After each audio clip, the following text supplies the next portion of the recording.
ভাতারের কামারপাড়ায় মোঘল আমলের পুকুরের জল মূর্তি এলাকার মানুষজনদের সোনার গহনা খোঁজার হিড়িক। এলাকায় ব্যাপক চাঞ্চল্য মঙ্গলবার 1:30 নাগাদ। পুকুরে আগেকার দিনে যেহেতু দেবতার একটা প্রভাব এই পুকুরের মধ্যে আছে, সবাই বলে ঐশ্বরিক শক্তি, সেই শক্তি কেউ হয়তো মানত করেছে। সেই মানতে হয়তো তখনকার দিনে তো সোনার দাম কম ছিল, সেই মানতে তার মানত পূর্ণ হওয়ার জন্য, মনস্কামনা পূর্ণ হওয়ার জন্য অনেকে সোনা ফেলেছে এই পুকুরে। যেহেতু দেবতা পুকুর, যেহেতু দেবতার ঐশ্বরিক একটা শক্তি এর মধ্যে বিরাজ করছে। তা এখনো পর্যন্ত কজন সোনা টোনা কি পেয়েছে? একজন পেয়েছে, একজন একটা পাতলা আংটি শুনলাম পেয়েছে। তো সেই কারণেই সবাই একটা মানুষের খুঁজতে এসছে। কি নাম আপনার? অভিজিৎ কোনার। পূর্ব বর্ধমান জেলার ভাতারের কামারপাড়ায় রয়েছে মুঘল আমলের একটি পুকুর, যে পুকুরটি দেবত্ব পুকুর হিসেবে এলাকায় পরিচিত। তবে স্থানীয় সূত্রে জানা গিয়েছে 1825 সালে পুকুরটিকে সংস্কার করার জন্য পুনরায় খনন করেন কামারপাড়ার রানী আড়ম্বার রানী সুন্দরী। এ যাবৎ পুকুরের জল কখনো মরেনি বলে দাবি এলাকাবাসীদের।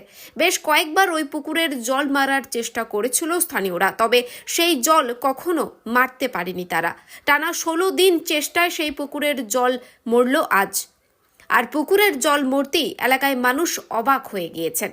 পাশাপাশি এলাকার মানুষজনদের সোনার গহনা খোঁজার হিড়িক পড়ল পুকুর চত্বরে।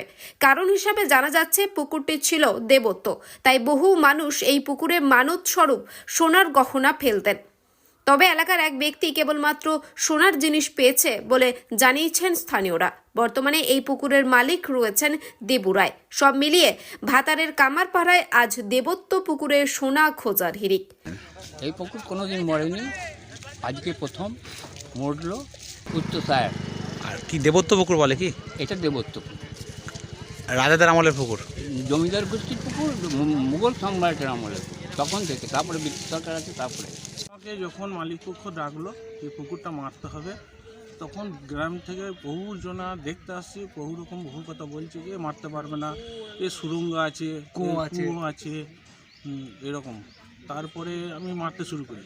আমি তখন যে জিদ করি যে এইটা মারবই, আমি মেরে উদ্ধার করব। আর অনেকজনা বলছে যে 200 বছরের পুরনো পুকুর, 1825 সালে কাটিয়েছিল, এখন প্রায় 200 বছরের কাছাকাছি হতে যাচ্ছে। কেউ কোনোদিন মারতে পারে না।